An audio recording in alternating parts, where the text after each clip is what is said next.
my name is Matt Deegan. I'm in charge of outdoor education at the school, for the middle school and across the whole school. This means organising trips and activities for all the students outside of the classroom.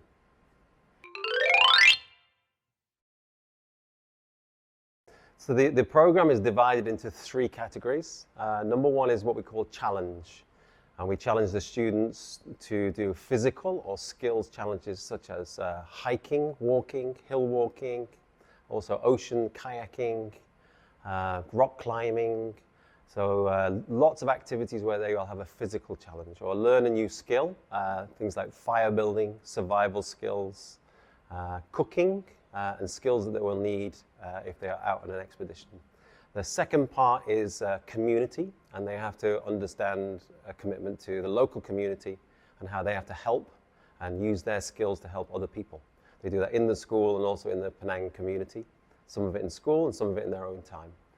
And the third one is conservation, an understanding of the world and particularly the environment that we live in Penang, how we are part of that environment and what that means and how we can look after the environment in the future.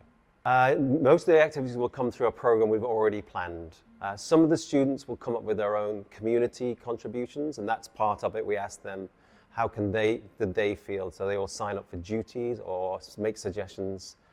Also, they'll do projects, particularly for the environmental conservation. How can they help? What can they do? What are their ideas? Because as we tell them, the future is theirs, not ours. Year 7 and 8 follow a similar program, but sometimes the activities are together, but most of the time they're separate. It leads to an award program. So there is an award program for year 6, for year 7 and year 8. And so the activity, it gets more difficult as the challenge gets higher. So year 8, we add a higher level of challenge, a higher level of conservation. So we have to separate the activities sometimes to make it more difficult. So they'll receive a certificate which tells them what level, and we call it the Endeavour Award.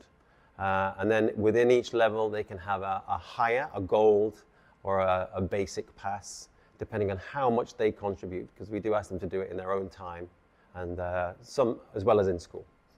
They'll hand in assignments and projects, and also we'll kind of level them. We don't really mark them, but also to, how did they do in the challenge? How hard was it for them? How much extra practice have they done?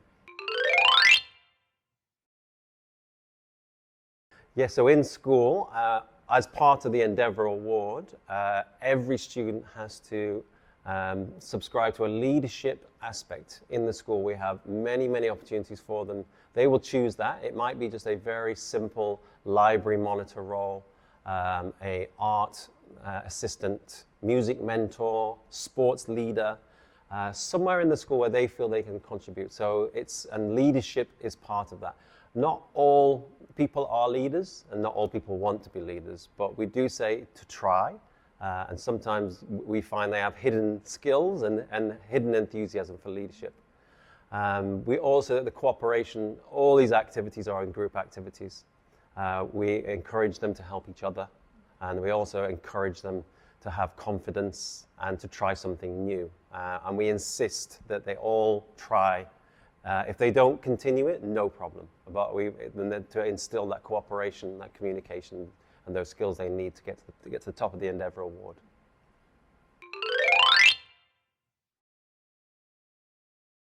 Yes, it is. I mean, it's a big part of the school. We have one sort of a 2-hour session per week dedicated to outdoor education. There are links with the curriculums particularly for geography, where we look at things like erosion, coastal erosion, beach formation, waterfalls. So we use outdoor education as an opportunity to link to what we do in the geography curriculum for year 7 and 8. Science as well. Lots of biodiversity.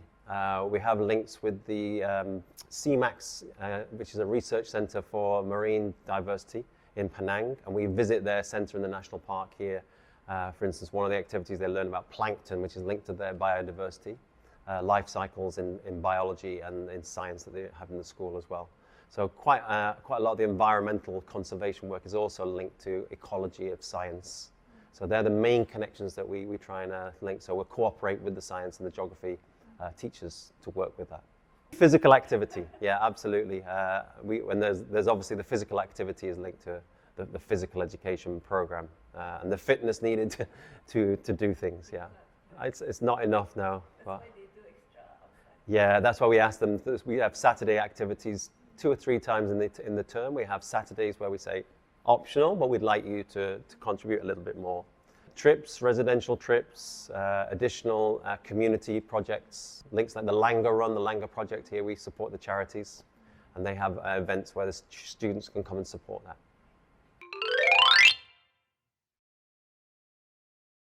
Yeah, sure. We had a student over the last 2 years, Xavier was his name, and he was particularly not sporty, not musical. He liked drama, and he really found, I think, through doing the outdoor activities, a new thing for him. He particularly enjoyed the community aspects and the research, sustainability, and he did a lot of things in his private time. He was sort of inspired to get involved with local charities. Do extra projects at home that outside the curriculum because of what he learned in the outdoor education. And his confidence, you know, we'd be outside and we go for walks, and many of the children are the same, that once you get them outside the classroom, perhaps you never heard them speak very much. When you take them on a walk or get them out to the beach, all of a sudden they're confident because they're relaxed.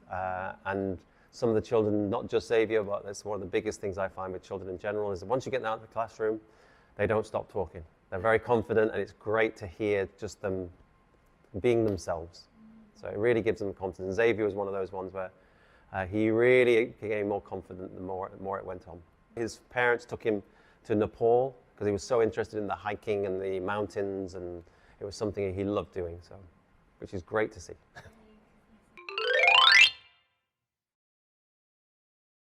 Well, the middle school outdoor education program is ideally suited. Penang has everything you need. It has rainforest, it has jungle, it has wildlife, it has beaches, it has hills, it has rivers, waterfalls. So anything in an outdoor education program you would want to have, we have it in one place. It's also accessible, very close to us. Our trips are usually 2 hours, you know, we leave, we come back, very short, so it's easy for us to do.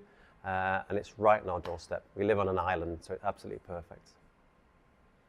Thank you so much. No problem.